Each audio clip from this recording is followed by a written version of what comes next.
There's no turning back. Even while we sleep, we will find you acting on your best behavior. Turn your back on Mother Nature. Everybody wants to rule the world.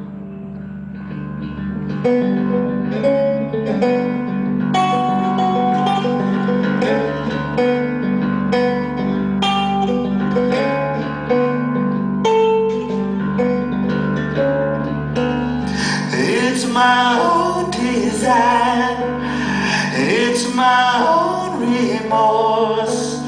Help me to decide, help me make the most of freedom and of pleasure. Nothing ever lasts forever. Everybody wants to rule the world.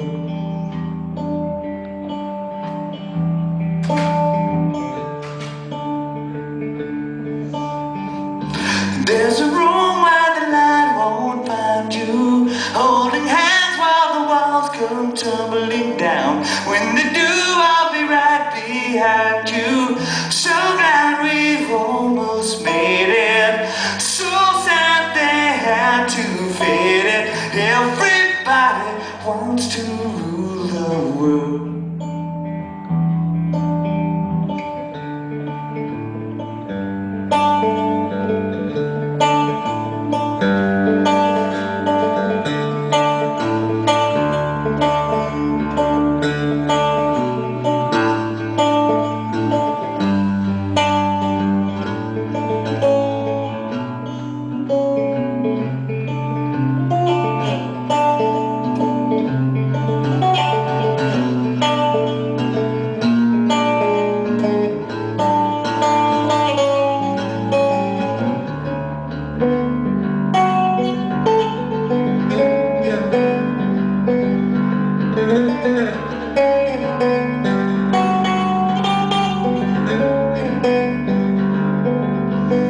I can't stand this indecision, married with the lack of vision.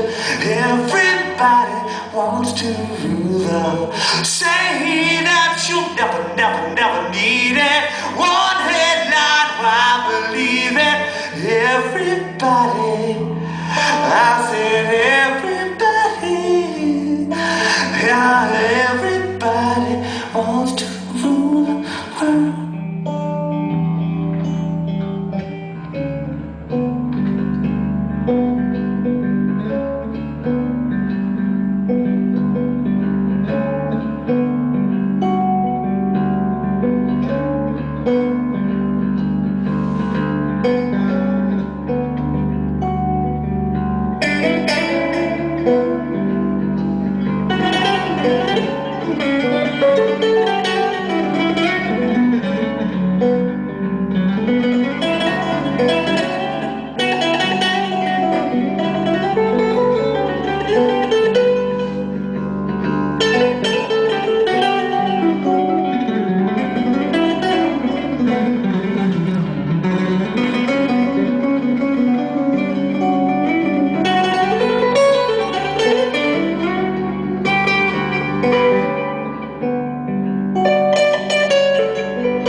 I'm a delay retard.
Solo bass. Okay, this is a clinic on solo bass.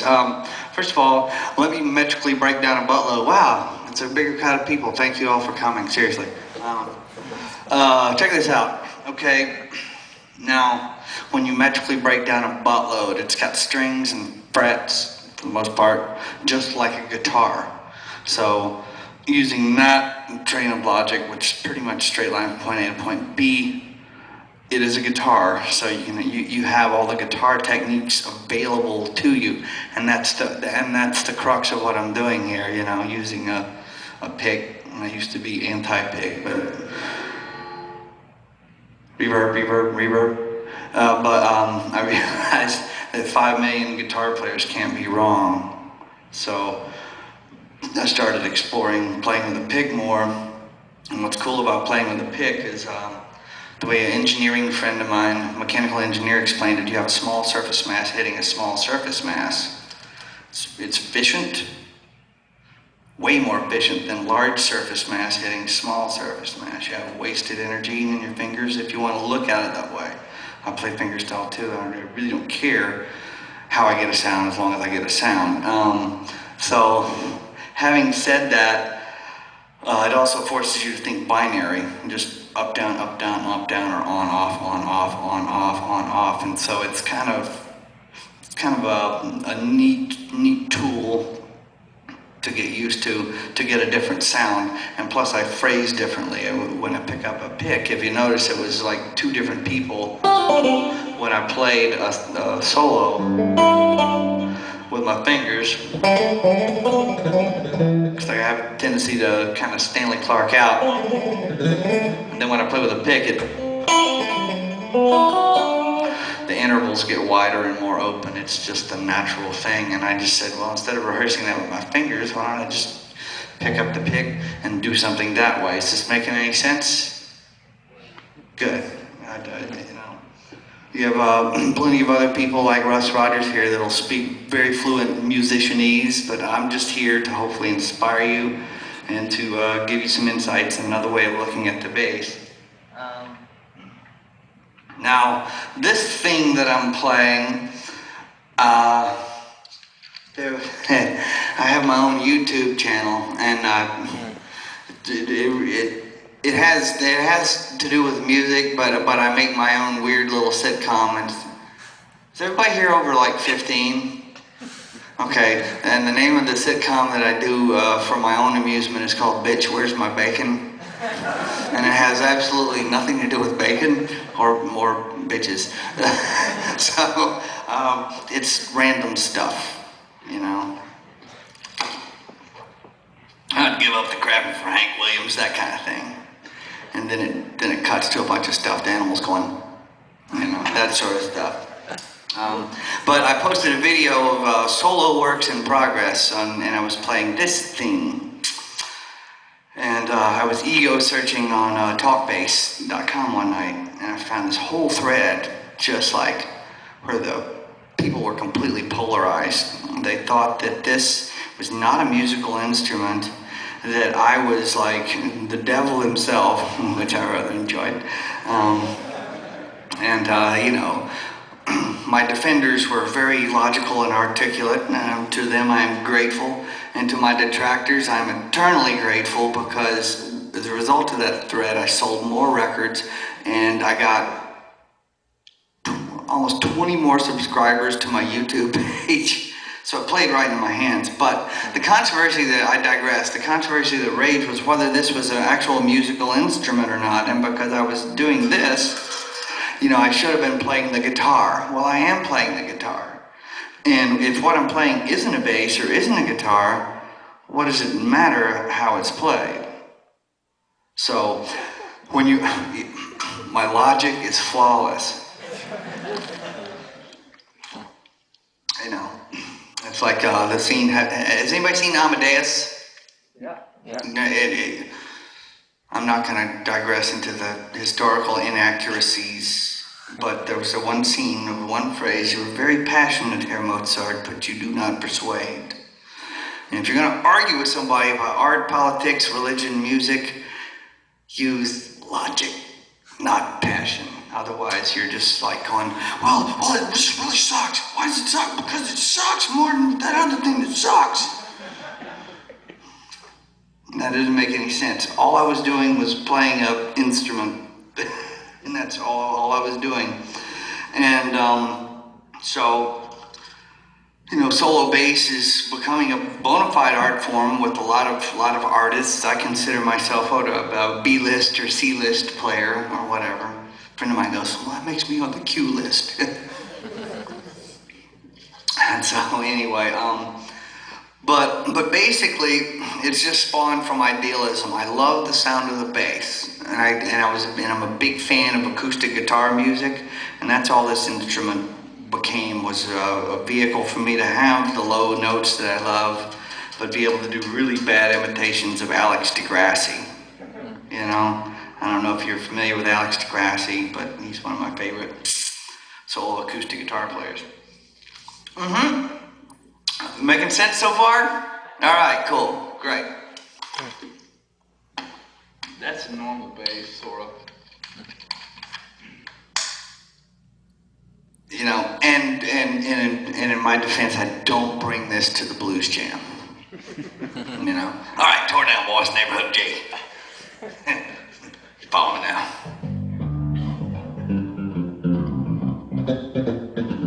So, you know, and just sit there and just don't take a solo all night. Just play this thing.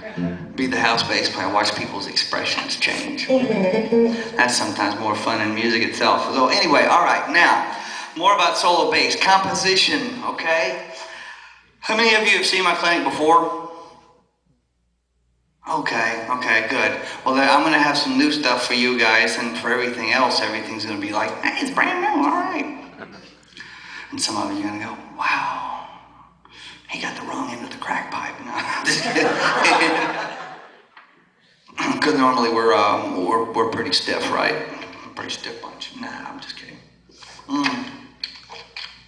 So I have DMSO rubbed on my thing. You know what DMSO is? It's like a horse liniment or an industrial solvent, but it kills pain, kills anti-inflammatory. The side effect is it makes you smell like a big bulb of garlic. So afterwards, now that I'm sweating, if I come up to you, if you come up and we talk and I stink, it's not from lack of hygiene. Okay. So anyway, all right, check it out. So getting into composition is that all of a sudden I started getting for the past few years I've just been in a major rut as far as composing, and all of a sudden I think I started getting bogged down in solo bass dogma. I mean, how can a young art form have a dogma attached to it? But I'm beginning to think it does, and it did for me, you know. And well, it's just like you have rock and roll dogma. Well, the bass follows the kick drum, and you do like that, and the guitar player plays lead, and the drums kick the beat. And that's what you do. And singers sing hurt and love song, you know, something good like that. And that's how the band works. And you don't do much.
So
anyway,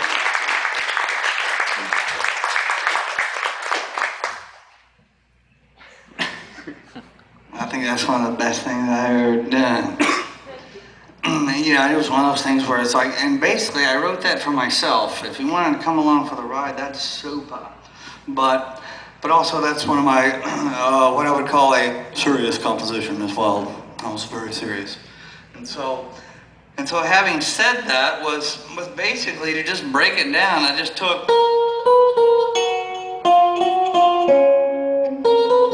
just a 3-note melody.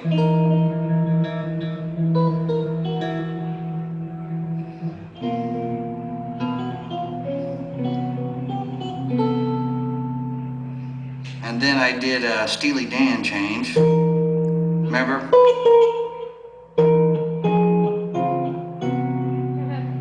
I think that was from Peg.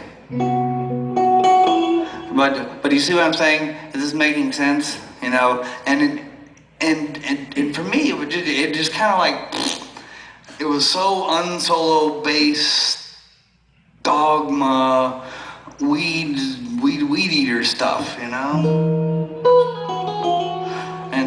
And basically, you know, the intro, the rhythmic thing, I stole from Prelude, Ballet, and Jig by Sylvius Leopold Weiss, who wrote classical guitar pieces. The run is not even remotely the same, just the E is.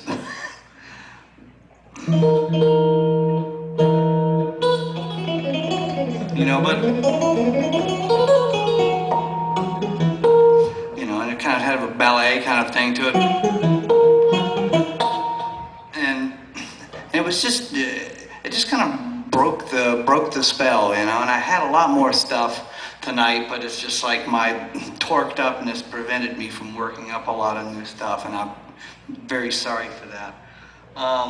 But another thing I did was, is this making sense? Am I making sense so far? Providing anybody with any kind of insight, inspiration? Yep. Hello? Yeah. Okay. Oh, no. And so anyway, that's kind of what spawned that, and I used a lot of the strings, and I went down to the big one too. So, and basically, that was just another renaissance. And to get another idea was, I might bust this out later. Let me see if I can do this.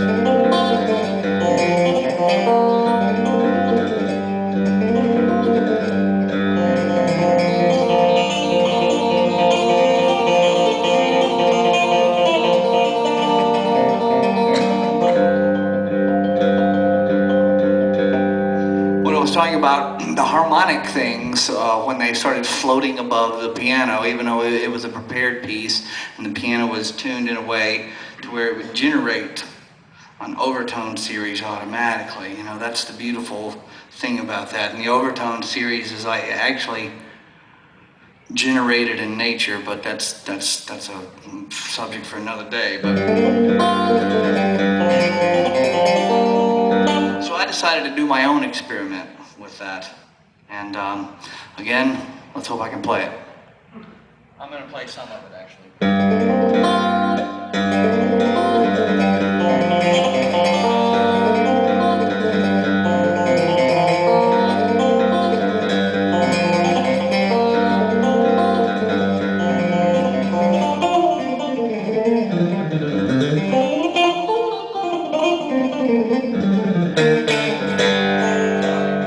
I'm sorry, I'm not ready for that one. I'm very sorry. I was on, but it's not happening. Forgive me. So, talk more about solo bass. Here's another thing. Is this compositional structure. I'm actually going to come back to that tune later. I was just laughing at it. I'm going to need it. Is another thing that a lot of people do. I was talking about, you know, solo bass. You know, a lot of guys use a repetitive.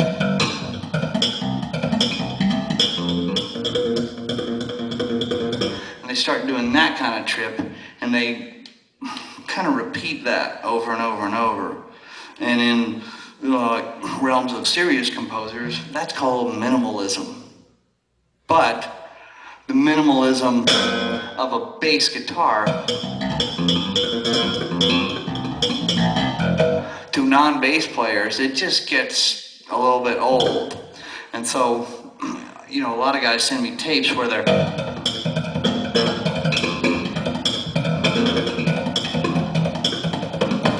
and doing that number, but I was like, that's a great beginning.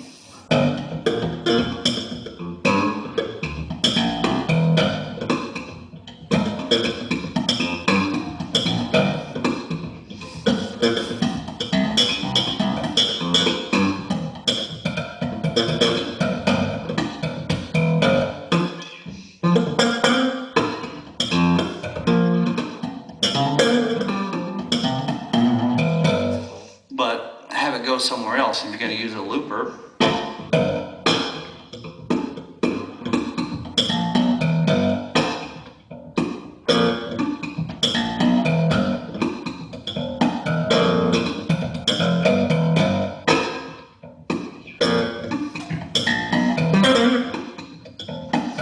have a melody.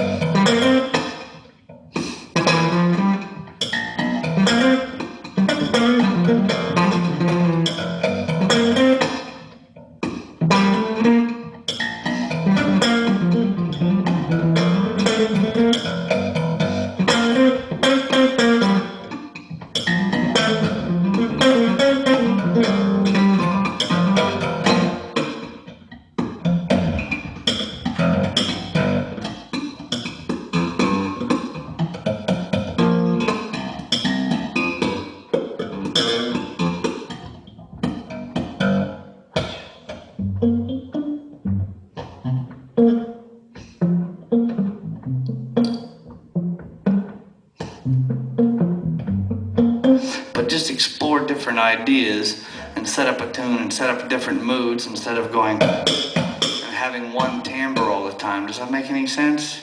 I mean, it does to me, you know, because it's, you know, and a lot of guys do what I call Johnny One Chord jams, you know, and that's kind of what that was. But it's just like, you're gonna have a Johnny One Chord jam, you know, be more, do it as a raga or something.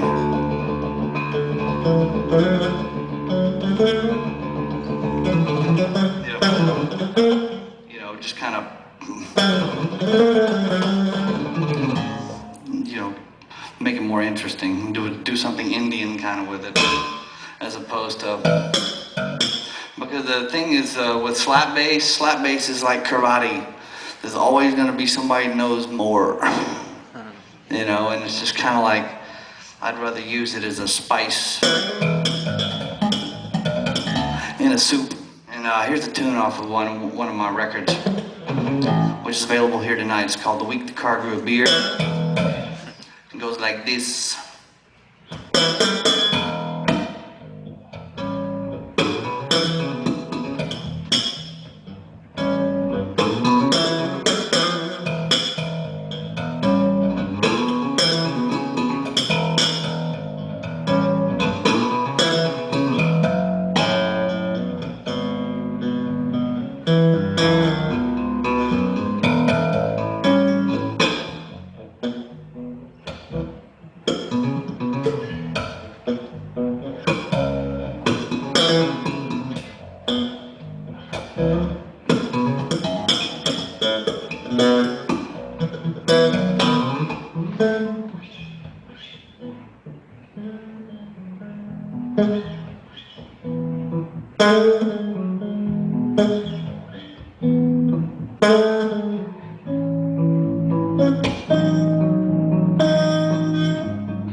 Thanks for that. And so basically, on that piece, in simplest of terms, I had my slap and tap intro, but also I used dynamics.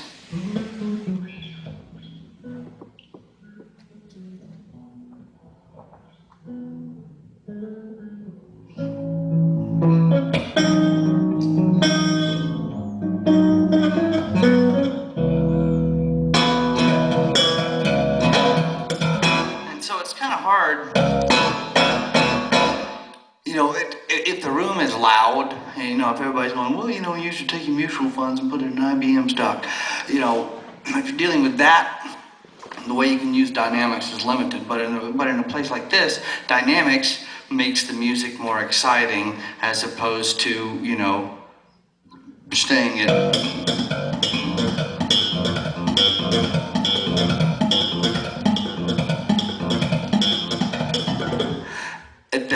At that one level all the time. It starts to it gets on my nerves. Even though I love bass, I don't like all the time. And I realize that's one of the most exciting things about playing the bass that there is, and I do like it, but not all the time. I'm also from the more from the John Entwistle school. I get excited about Marshall stacks and overdrive and people that call themselves the Ox. I just think it sounds massive, and it is. Any thoughts, any questions so far? Yes? Talk a little about your hand injuries. Oh, my hand injuries had nothing to do with playing the bass. My hand injuries had everything to do with pulling up tree stumps, bouncing 5-year-olds at rock concerts, and doing yard work and stuff I was just frankly out of shape for. Had nothing to do with playing the bass. Now the pinched nerve in my neck had something to do with playing the bass in a roundabout way. That was the sins of my youth. Put it this way. When I was in my teens and my 20s, up until my early 30s, my heels could touch the cymbals. I would jump, I did the Pete Townshend stuff. Yes, I did that.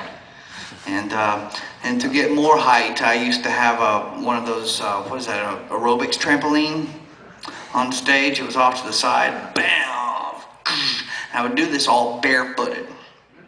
So you have something strapped to your shoulder that does this. You have 9 pounds that falls at 32 feet per second squared, and it's not coming down with 9 pounds force. It's more like 90. So every time you do that on stage, you young bucks, it is not a 10-pound guitar that slams down on your shoulder. It is a 100-pound guitar. You know, and you have to rush rock and roll. When you're young and invincible, this was just something that came back to haunt me. Because that's the only explanation that I have. But, okay, my hand is fine. My hands are fine. Because what I do with my hands, it's like anytime I'm rehearsing something very strenuous, is, believe it or not, I run my arm under cold water after I do it, and I don't practice anything strenuous for more than a half hour at a time. Because your brain can't even retain it any more than that, you know what I mean?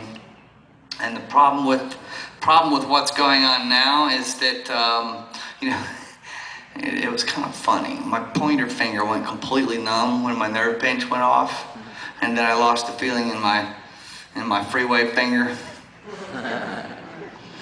And you know, I got the feeling back in the second finger acupuncture. I got the 3/4 of the feeling back in this finger. It was just really bad, and I didn't get the feeling back in the pad of the finger right there, which feels the frets. But that's from 26 years of sliding on a bass. The damage that you do to yourself playing a musical instrument is unbelievable. Even though the damage that I did, that I have today, this one is a roundabout thing. It just crops up all of a sudden. You know, it's like I turned 40. I look pretty good for 40. I do. This is a dye job, though. I actually have Jerry Garcia hair. Isn't that far out? And I hear like they shut down the 95 freeway all the way to Poughkeepsie. Isn't that far out? No, that was Arlo Guthrie in Woodstock, right? I actually met a guy who was at Woodstock. I could tell he wasn't lying. I said, "What do you remember about it?" I remember like Richie Havens, some mud, and Santana, yeah, and that's about it. I was like, okay, you were really there. Well, yeah, you know. So, talking about my hand injury, that's basically what's going on. But yeah, and believe it or not, when you get this number, it hurts like hell. You know, it really does, and it is absolutely no fun. But I've been using this stuff called DMSO. You can get it at a health food store. The government tried to outlaw it because it actually works, but it's a just like the same way the government outlawed vitamin B17. Yes, there is a vitamin called B17. It's not just a bomber. But yeah, because B17 kills cancer cells. Okay, anyway, that's enough of that. I'll tell you more about that later. Talk about bass. Okay, any more questions about what I've talked about so far? Yes? Can you talk about your method for composition and also a little bit about your chording and stuff? Do you have an electric guitar or keyboard background, or have you just done it all on bass? I did it all on bass. The reason is I just fell so in love with the sound of it. Now, I did have an acoustic guitar and a Mel Bay chord book when I was a kid, you know, because I wanted to learn how to play slack key soulful rag like the Doobie Brothers, man. I failed miserably because the guitar was all like really kind of small and wimpy, and the strings were too close together. Honestly, it was weird. But to talk about the compositional method, mainly it's let's see, a famous composer once said, "Melody is the amateur's war cry," but call me an amateur. Mainly it's just learning. If you learn scales and chord tones, just being able to go.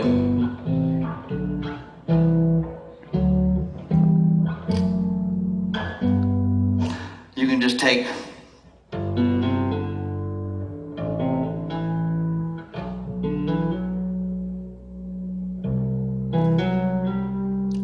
see where I'm going with this?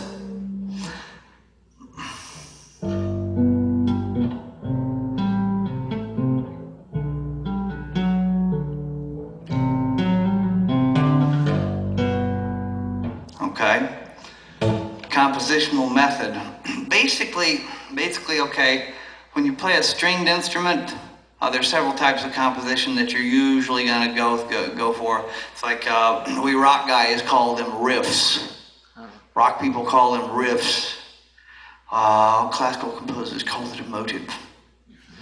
I like a motive. This is my leitmotif for this piece. That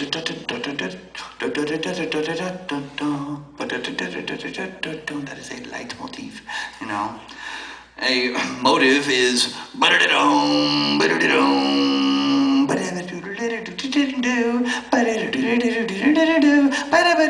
and you take that and, you know, but we rock guys go, you know,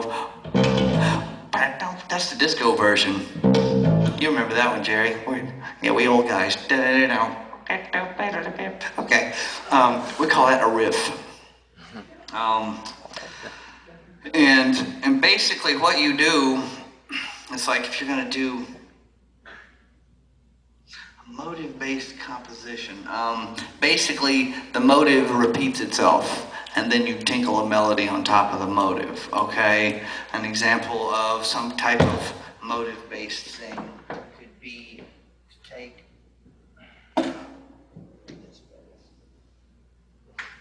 this bass automatically makes everything motive-based. No, I'm just kidding. But say I take something, make sure it's in tune. I committed a cardinal sin and I changed the strings today. Oh, commercial. While I'm playing, I play DR nickel sunbeams on my fretless basses and DR stainless steel lowriders on my fretted basses. They are swell. So, motive-based composition, okay? So you got...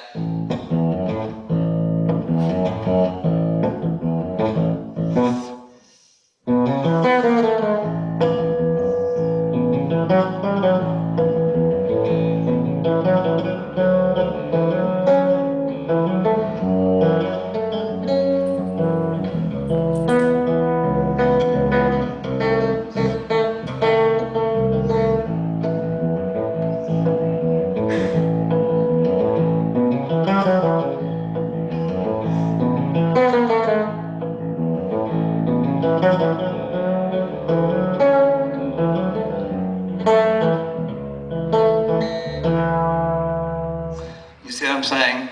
So in other words, I took, that could be your motive, and then I came up with,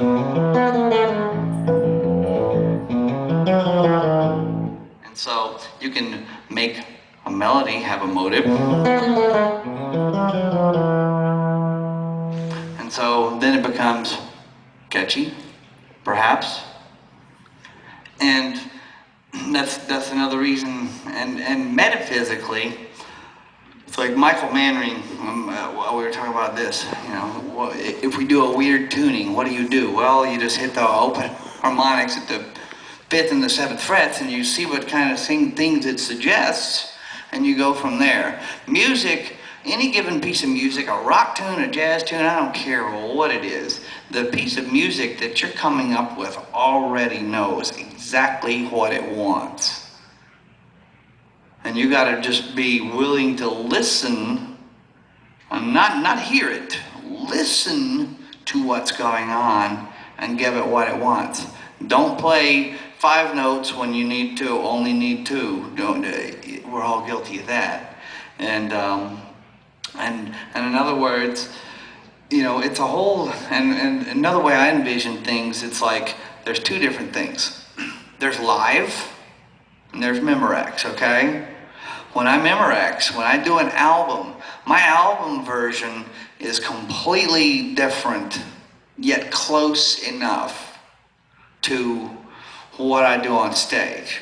Because what I do on stage doesn't pass the taste of the censorship of good taste in doing a record. Making a record and doing a live, and playing live are two completely different things. They're as different as chocolate and nuclear explosions.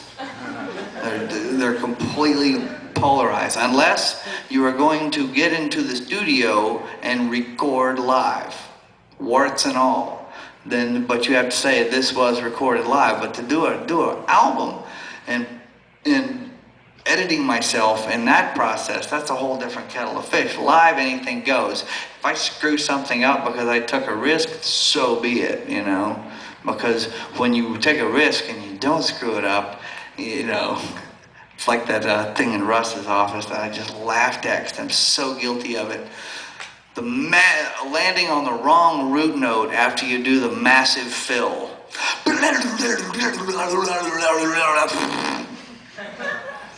And there's nothing more exciting than hearing it booming out of a 50 tillion watt PA. On the day that you had the sound guy that really likes bass. I heard Geddy Lee do it last year. It was awesome. It's like Neil and Alex were on the 1 o'clock train and Geddy got there at like 12:30. In front of like 20,000 people. And I was just like, yeah, right!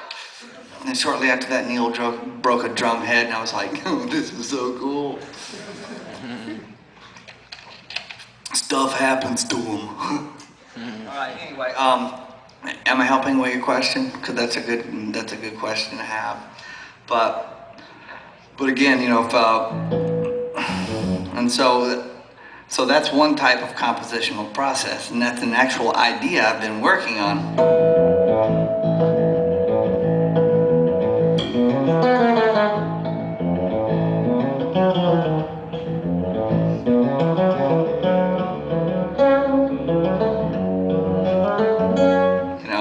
I got to work out intonation issues and things like that. And the whole composition started out with just, I said, I'm doing all this stuff in weird tunings. I want to do something in standard tuning on a fretless bass, so I don't sit there and go twang, twang, twang, twang. So anyway, I went to the store and I bought a whatever, I bought a heating pad, whatever, while I'm tuning.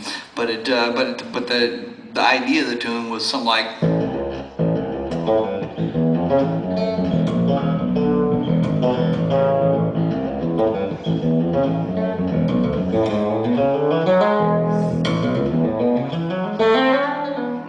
Whoops, what? Then I had like.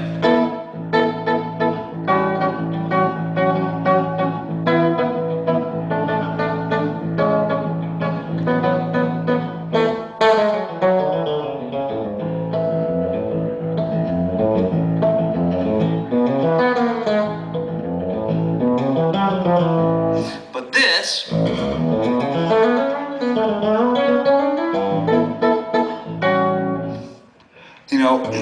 I'm letting you in on my compositional process, all the screw-ups. You got the inside track tonight, okay? So what's happening? If I had to be honest, it's like, okay, I haven't heard it and listened to it enough to even know if this fits.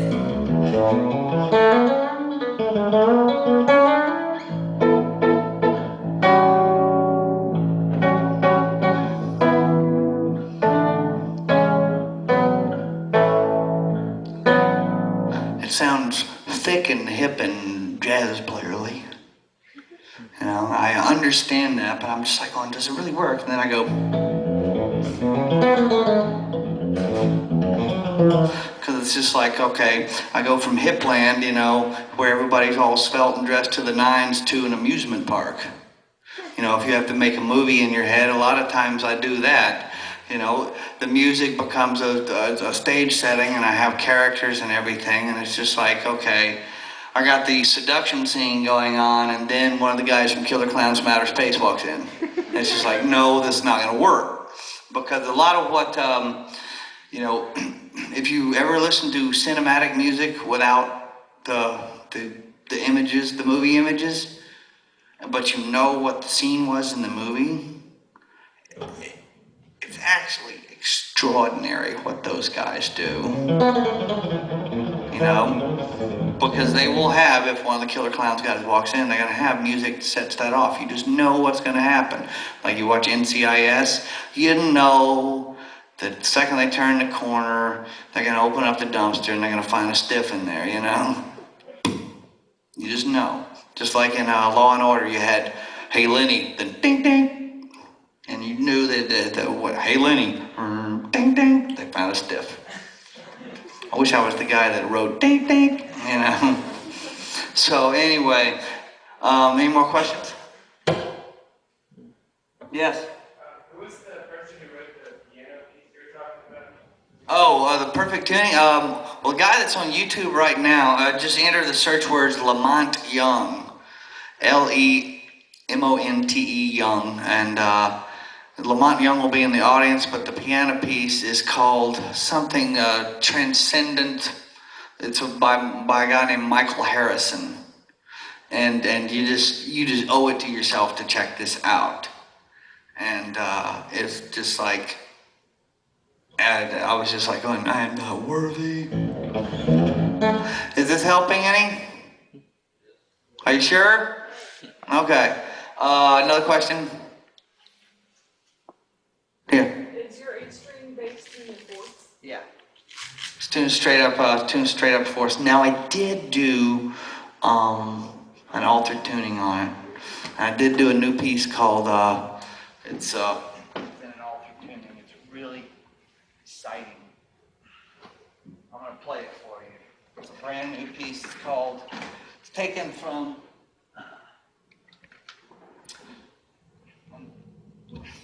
a movie in my head. It's called, from the James Joyce short story called Araby. Isn't that an awesome tune? It's now fourths and 1/5. It's called Too Hostile for Romance.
the whole phrase that I took the title from was her image accompanied. Gee whiz. Her image accompanied me to places too hostile for romance. I was just like, wish I thought of that. I mean, jeez. I mean, if some girl, called me up one night and said, baby, your image accompanies me to places too hostile for romance, I'd be like, I got a wife and a 5-year-old. This is, I got a full thing, yes.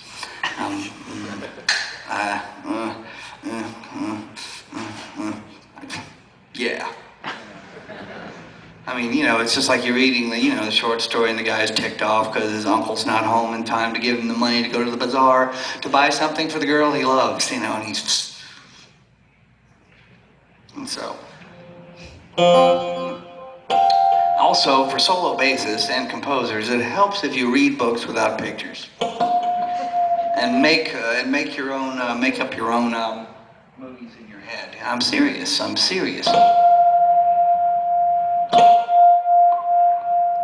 So anyway, that's the new tune. Any questions? Thoughts? What are the strings on that? The strings? Oh.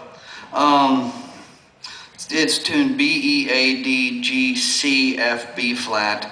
And the top 2 strings are, I guess like piccolo bass strings, which is kind of an oxymoron, but it's a 20 gauge and an 18 gauge. They're kind of off in terms of tension, but the problem is if it's any lighter than the 18, I break it.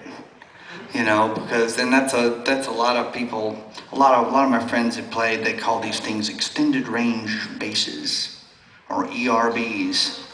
Sounds like a military weapon. Need to break out the ERB, man, that'll anyway, that'll keep the PC,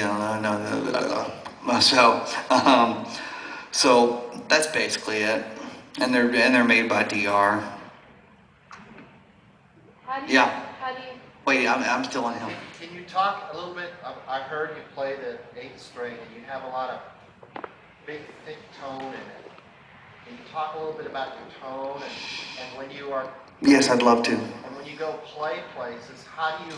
I noticed you play through the PA versus your amp versus... Talk a little bit about that. Everything I'm dealing with here is coming through the PA. Let me explain something about this lash up. Regarding equipment, I'm what you call a 1%er. Okay, I'm going to stand up for this one because I'm tired of sitting down. I'm normally an extremely animated guy. So basically, I hate bass amps. I hate them. They're hideous. They're horribly designed with the hideous EQs, with all these knobs that say deep, punch, pull, click, blip, jib, chicks, not, espresso, boom, din, din. Espresso maker would be good. But, and they're full of, I used to work for Gallion Kruger, and I asked Bob, I said, Bob, I never use EQ on the amp. What are the filters for? Bob looked at me and goes, those are idiot switches. And I said, what do you mean an idiot switch? Well, for guys that just go, I want a different sound. Oh, there it is. No, what's going on with my bass sound is, I'm going to talk about the equipment that I use. This is a Glockenklang Bass Art Classic. And it's not a tube head. This is a tube amp. That's actually a guitar amp, and when the tone gets fatter when I solo, I'm sending the guitar amp to the PA. All right, now what's going on here is I have an all Class A front end, similar in design to say what you would find in an API 550A or 550B mic preamp. Not a lot of bass players have those. When you hear your bass through one of those, and then you go and play through your, crypto boom bass amp or whatever they're called, unless you are high or utterly deaf, and you hear an EQ section that works so beautifully, you'll never go back to a bass amp again. And what I did with my tone is I plugged straight into this. I cut. Oh, nothing. I just had the EQ button on. Sorry, I've cut nothing. That's just the straight DI and the sound of the bass sent to the PA. Now, what this fella is doing is adding. I have a small amount of distortion added to the tone right now. You don't perceive it as distortion. You don't perceive it as fuzz tone. You know what I mean? Because I'm not interested in fuzz tone. It's kind of like I'm just adding more harmonics to the sound, adding a nicer, richer color. You know, most bass amps and companies go, well, this sound is uncolored. No, it's not. No, it's not. It's just really dry and it makes me want to cough dust. You know, that's what I mean, uncolored. I'm not interested in an uncolored bass sound. You know, it's like saying it's like saying I'm interested in food that has no taste. You know, when you're making something for yourself, when you're grilling your own burger, do you go, I want it to be just like a quarter pounder at McDonald's? Unless you're very weird, or you're on some kind of dietary restriction, that's cool. But, and that's what I'm dealing with my tone. And now, I want a cool box alert. This is called a Palmer Junction box. Normally, I don't even plug a product that I don't endorse because, you know, if somebody ain't helping me out with gear and I'm paying my money for it, thanks for making a great piece of gear, but I'm going to plug the music. This is the output of the guitar amp is being fed right into that Palmer box, right out into the PA. It's like a Line 6 pod, but 100% organic, real. None of the feel of the amp is lost. And I don't have to deal with the idiosyncrasies of phase issues with using a microphone and combining that with a DI. And plus being a bass player, some sound guys are really cool. Well, what do you want to do? When I play rock gigs, this thing gets hit live at leads, overdrive. I'll show you that sound in a minute. And so if you want to split it up and use a mic and you have an overdrive thing, they kind of give you that scoop look. And so if you just show up and go, well, I just need 2 DIs, I got to clean in a dirty channel, they kind of just go, oh yeah, well, guitar players do that. And somehow, I don't know, diffuses the situation. So that's basically the gist of the rig. And usually for the overdrive, when I kick in, hey, can you mute me at the PA? I mute the basses.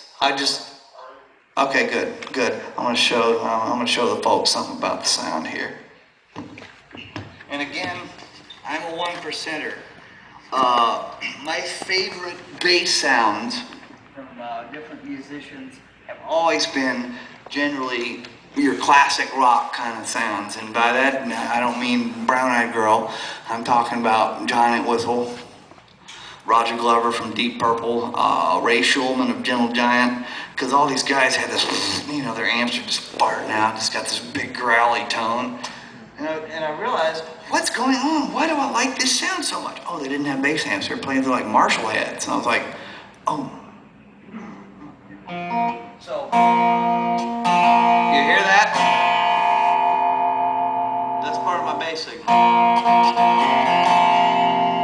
Then when I hit the boost, alright, now watch this. Watch this. So I take that.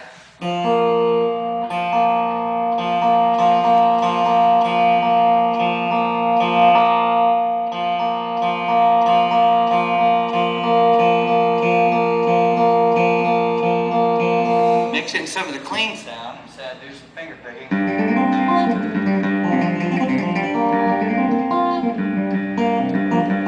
You go, well, so if I were to take this guy out, put it on standby.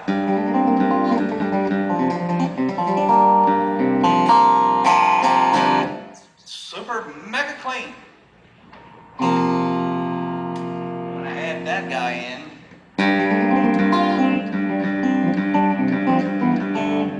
it's ball game of tone. But you don't perceive it like, oh, he's using distortion now. It's like, I love bass distortion. You know, it's like, when I go to, you know, that's one thing that kind of teased me about pop music today. You got all these guitars,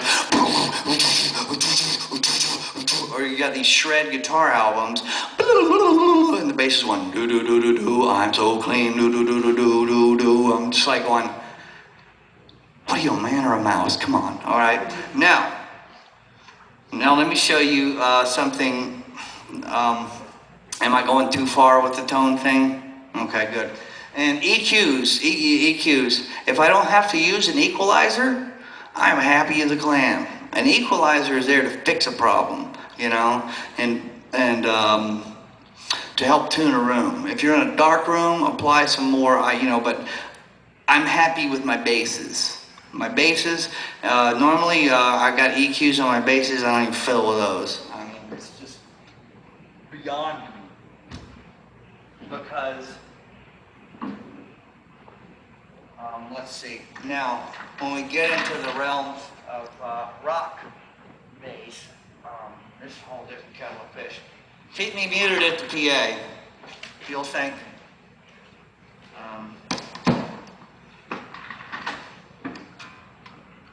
What I normally do is this. Let's see, take the master off.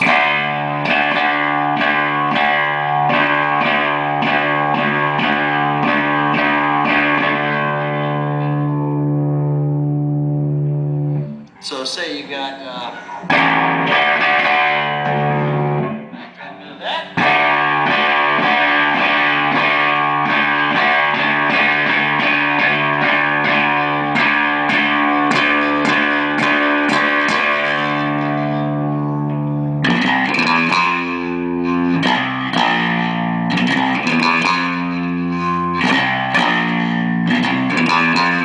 and what's killing is when I get the right amount of compression.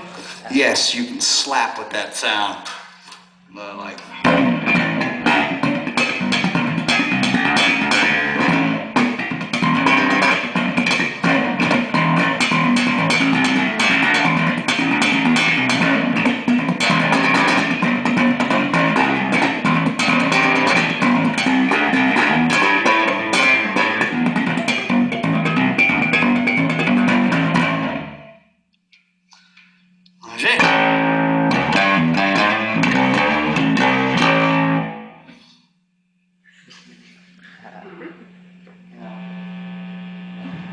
Oh, there we go.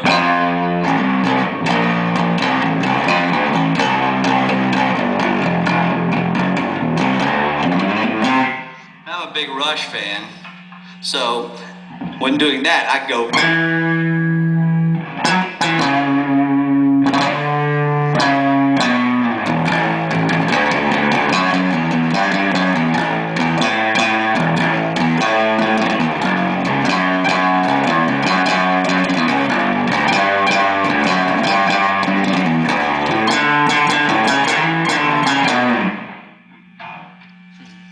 Yeah. And for the sake of watts and speaker efficiency, guess how many watts this is putting out? Guess how many watts? 300. 220. Wow. Shatters the myth of having, when you have large output transformers, large current capacitors, and big transformers and things like that. If they made a sound like that in a 3-pound bass amp, God knows I would have it. But the 3-pound Crypto Boom bass amp doesn't do that. You know. And then if you play with a pick, and then you, that's what I get excited about. You get the piss and moan factor. All the notes start pissing and moaning into each other.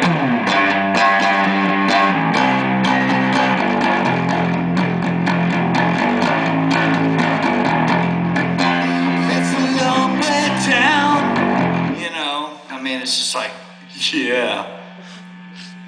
So that's my thing about tone. Now I'm gonna go back to my solo bass tone. Which is way less.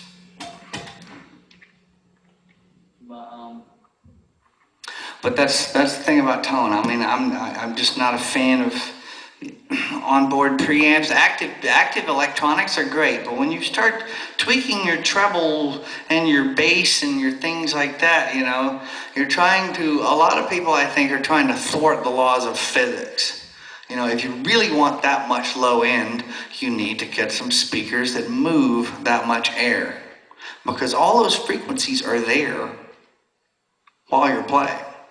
You have 20 hertz, you have all that kind of stuff, and then you got these people that, well, there's my 50 volt diesel battery active electronics, and they boost them up all the way.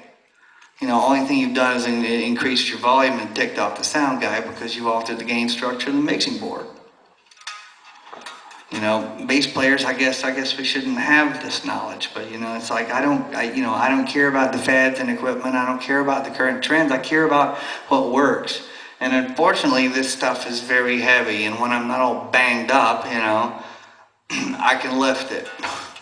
I've had two guys with shoulders and with two separate time zones complain about the weight of that Glock head, and it weighs only 38 pounds, about 40 when it's in the rack, and that weighs about 30-something pounds. I mean, it's quite heavy, but you know, those small bass amps just don't have the same sound. They don't have the same feel. They don't have the same vibe. An amp that's got large transformers and beautiful tubes and beautiful construction in there, it's a whole different feel to play because there's give. There's a romance in there. And if you read the Hyper Snob audio magazines and things like that, generally every one of the power amps, these $15,000 power amps that they're talking about, they all have the big transformers and things like that. But if I lived in London, weight would be a factor. So I would probably haul my bass in a gig bag and a decent DI box and tell them to take all the EQ out of the monitor. So anyway, all right, more questions? No more questions? Yes. What do you have for what pedals do you have? Oh, okay. I have a Boss tuner, and I have a Digitech Digiverb reverb pedal, which goes on and off. And I generally use reverb as I'm sorry, let me get up to the mic. I use reverb as a support for the sound, not as a reverb solo. You know what I mean? You know, you hear a lot of bass players like, there's this reverb solo and there's this bass accompaniment behind there. Generally, I just use it to thicken up the sound. And then I have the THD foot switch, which foot switch the little lead boost in and out. Makes those two lights come on. And then this is the Boss RC20 looper, which frankly doesn't sound that good. One of my German friends from Glockenklang, he's just going, your bass sounds very wonderful. We are very, very, very pleased to have you on board, but your pedal is a piece of shit. It sounds like absolute shit. You run it through the front effects loop from now on. It will sound less. Thank you, Udo. Very nice, yes, lovely. The guy who builds Glockenklang, to his credit, doesn't even play bass. So, you know, he's not kind of biased one way. He just goes, this sounds good, that sounds bad.